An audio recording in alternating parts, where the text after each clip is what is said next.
Hey guys, we're over at Crimaz. Okay, so now you've got the big cylinder, you've got the heavy duty trans. Last thing you need to finish it off will be a heavy duty clutch.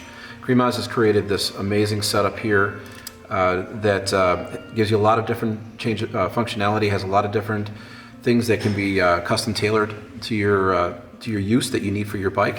And these things are put together like a watch. They're just amazing. So what I'm going to do is I'm going to take this apart and I'm going to show you the inners.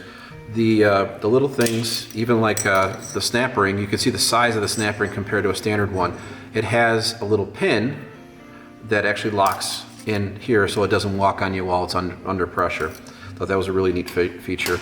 Now the last steel plate on the end, you can see that not only is it acting as the steel, it also acts as the basket's the outer bracket, like it's a supported bracket. So instead of having the band welded around, this is actually the band as well.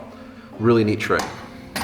So then the steels, it's using motocross bike style steels. You can see that everyone sees these are pretty common these days. These are nice quality, heavy duty clutch corks. The steels come in, they have a wave design, as you can see here. They're rounded over to drop in very nicely to the center hub. And you can see there's no play. And with them being rounded like that, they have less of a chance of getting stuck like the older style clutches, the original clutches did. Another neat feature is these oil holes. So when it's in use and you grab the clutch and the oil is splashing around inside the clutch, you can actually get through a lot easier. Go from plate to plate. Really neat feature.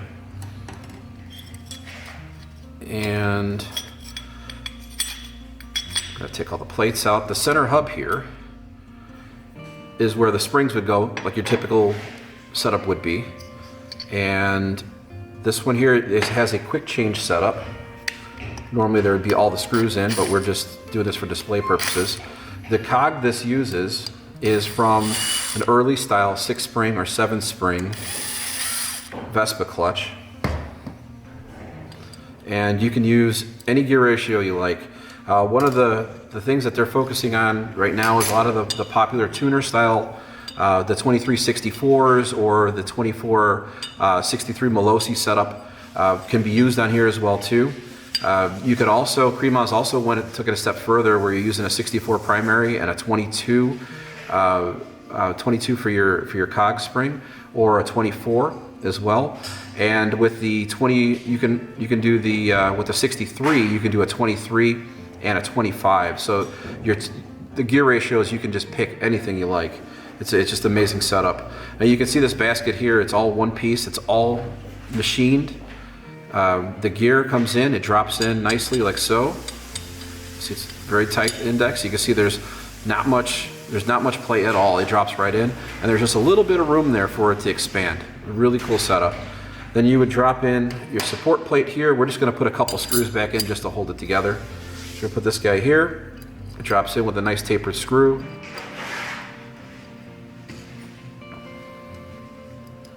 Like so.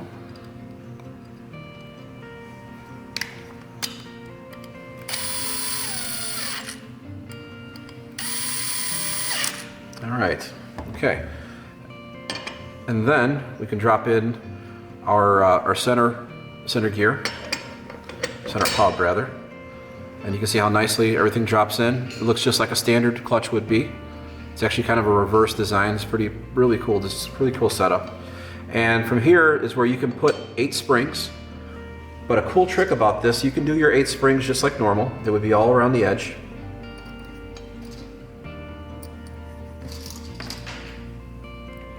And if you're running a high power motor, or if you're doing a type of a setup where you're doing like drag racing, or you're, running street light to street light really fast, you can run the full 8 springs like so. But you can also, as long as you stay balanced from side to side, you can run 6 springs, and you could even run, if you have a lower horsepower engine, like a 15 horsepower engine, you could even run 4.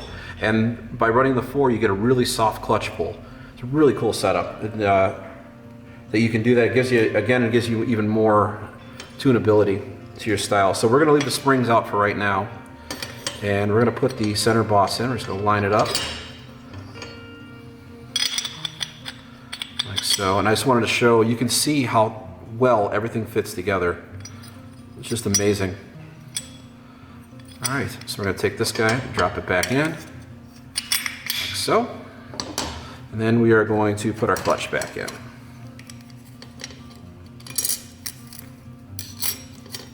Again, you can see everybody drops in, no sharp edges to bind. The goes back together extremely nicely. Tolerances on this stuff are just insanely close.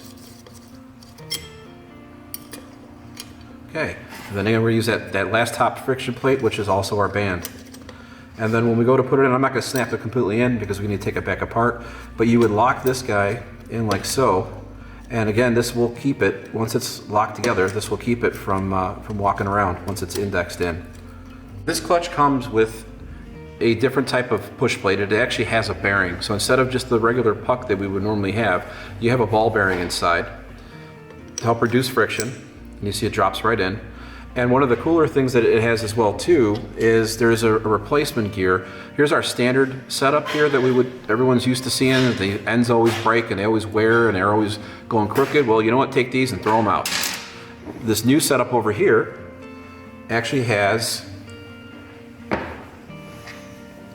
a tooth and gear setup that meshes like so, and that's how it works. So the kit comes with the new arm with teeth. It comes with the new plunger, and it comes with a new O-ring for the actual clutch arm. As you can see here,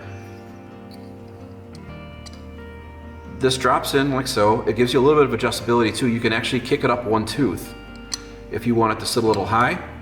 Drop it in like so, and then you bring it in. So you can see if this is at a standard height, it's sitting there flush. Come up one more tooth if we like so. Or if you wanted it to sit up a little bit, you can come up this way and jump up one. You can see how it is adjustable like so.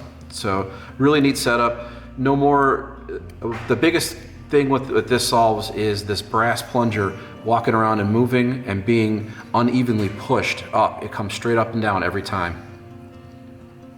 So like and subscribe.